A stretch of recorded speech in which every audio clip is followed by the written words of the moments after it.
This is World Now on TVC News. Thank you for staying with us.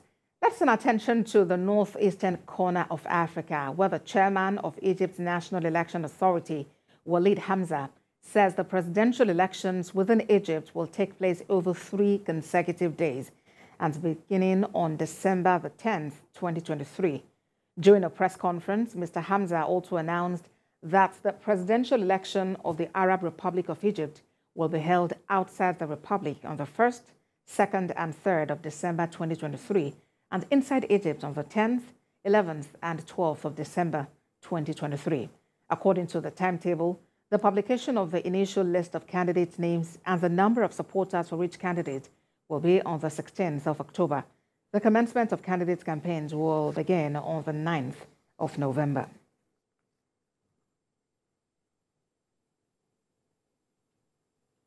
Still in North Africa, but away from election matters, Libya is still battling to recover bodies from the flood devastation which hit the country this month. The government is appealing to the people to be calm as it tries to restore sanity to the country's chaotic condition. We have a report. Libya's Minister of Health, Othman Abdul Jalil, says 3,868 persons have been confirmed dead in the floods that hit the eastern city of Derna. According to him, some of whom have been buried. Mr. Abdul Jalil adds that rescue and search efforts are ongoing for those who are still missing, expressing hope that an end to the ordeal is near.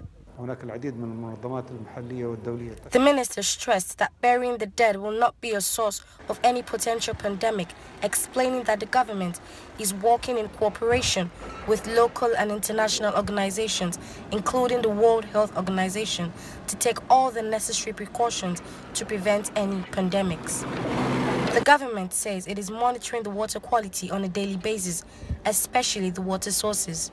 According to the minister, so far, all things are within normal limits, and Libyans can stay reassured that the situation arising in the aftermath of the deadly floods are being followed with care and attention.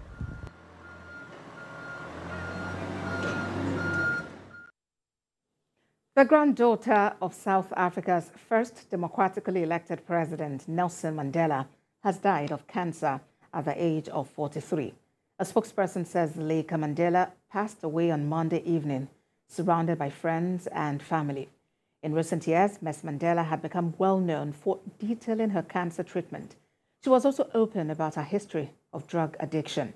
The Nelson Mandela Foundation says she raised awareness about cancer prevention as well as breaking down the stigma surrounding the disease. In addition, she campaigned for better road safety after her 13-year-old daughter was killed in a car accident in 2010. She later lost a son who was born prematurely. She is survived by 4 children.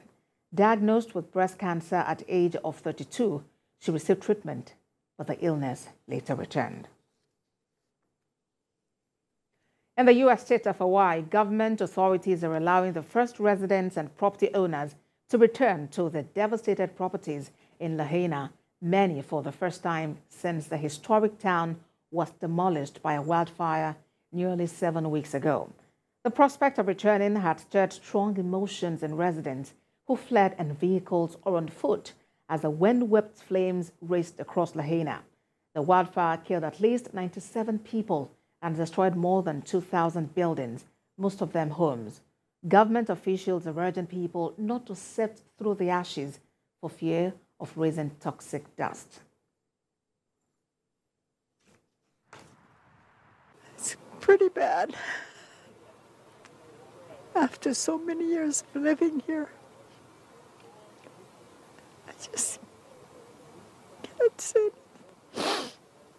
Sorry. And I feel like support hasn't been in the right places, you know, and she built her home and she created a foundation for us to be able to afford to live here with that property, with that home. And now that it's gone, it's hard to imagine, you know, a life here. We will rebuild, and I feel like just support us. Like, there's not enough support for the people that live here, you know, for the Hawaiians that are here, for our generations and generations, like, support us. You're trying to, and I get it, there's a balance there. We survive on tourism, and I get that, but we should be the priority. You know, we live here. We've been here. The President of the United States, Joe Biden, says he's in support of the United Auto Workers strike. The president, during a sideline interview, said the union gave up a lot when the U.S. auto industry was going under to save it from collapsing and deserves to share in the benefits accruing from the sacrifice made. Briefing journalists in Washington, D.C., White House Press Secretary Karen Jean-Pierre says President Joe Biden will travel to Michigan on Tuesday and walk the picket line with members of the United Auto Workers Union. According to her, it will be a historic moment as the president stands in solidarity with the men and women of the union. Mr. Biden's historic trip and presidential appearance on the picket line will be coming a day before former President Donald Trump is scheduled to deliver a major speech to an audience of former and current union members. I think the UAW gave up an incredible amount back when the automobile industry was going under. They gave everything from the pensions on, and they saved the automobile industry.